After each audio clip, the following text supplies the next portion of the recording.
Good morning. Glad you could join us on Good Morning Kenya right here on KBC Channel 1. I'm Regina Manyara, and indeed, it's August the 18th, 2020. Senate under siege. Senate failed yesterday for the 9th time to come to a consensus in a debate that was marred with a lot of controversy and drama. And KBC Channel 1 was live, bringing you blow-by-blow account of that particular debate. We'll be giving you that report and so much more in regard to stories that have been making headlines within the local scene, matters politics, as well as regional and world news in the headlines in not so long. Good morning. Glad to have you on board. We're even done counting. I mean, 9th, 10th, Regina, you know what? The Senate has just failed to give Kenyans a formula through which counties will receive money.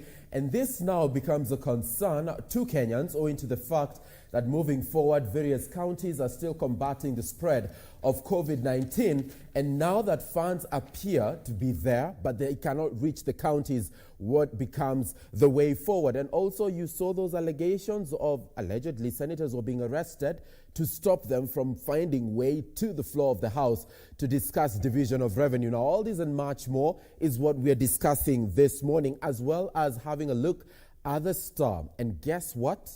It's not our fault. That is Mutahi Kagwe saying, the Cabinet Secretary Health, in as far as the KEMSA tenders are concerned. So who exactly gave an authorization for these tenders to be awarded?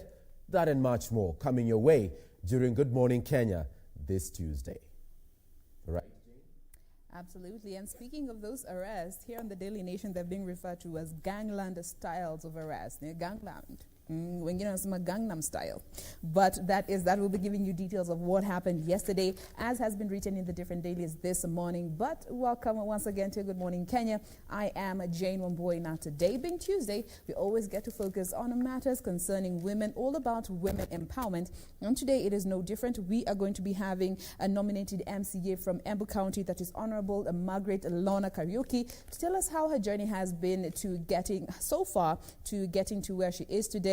That is what that she will be our lady on Women at the Forefront today. And a bit later, we're also going to be having our entrepreneurial segment. Now, this is all about letting you know how you can go about, setting up shop if you have been struggling with an idea, trying to bring it to life. You don't know how to go about it when it comes to finances, getting the right people, targeting the proper audience with your product or service. We will be letting you know how you can do that. And today we're going to be having the CEO of Mufasa Travel Tours to tell us how Mufasa Travel Tours has gotten to where it is today. All that will be coming during our entrepreneurial segment. Welcome once again to Good Morning Kenya.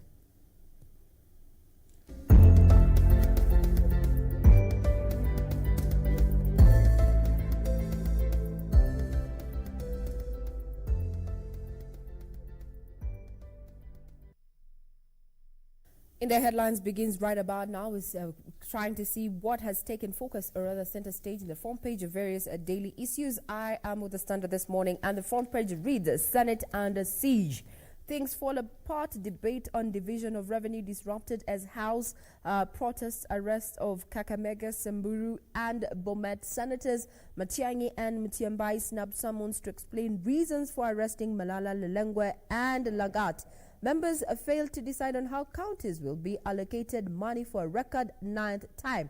As my colleague Sam Joroge said, it's about time we stopped counting how many times this is going to continue happening. And they're quoted various stars of yesterday's debate on the floor of the House. There is Murkomen there, Orengo. Remember those words, especially if you're following this debate live. You must have come across some of the hashtags that have been trending on social media, especially Twitter, since yesterday.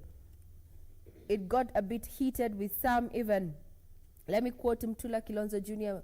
Makioni saying, I've seen the pain of death. I've seen what happens when somebody gives you poison.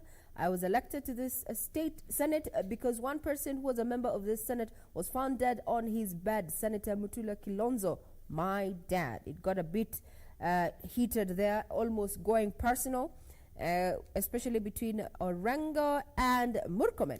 And quoted there is what Kipchumba Murkomen said to Orengo, is that, Orengo, you told us that revolution eats its own children. And yes, that revolution has devoured me.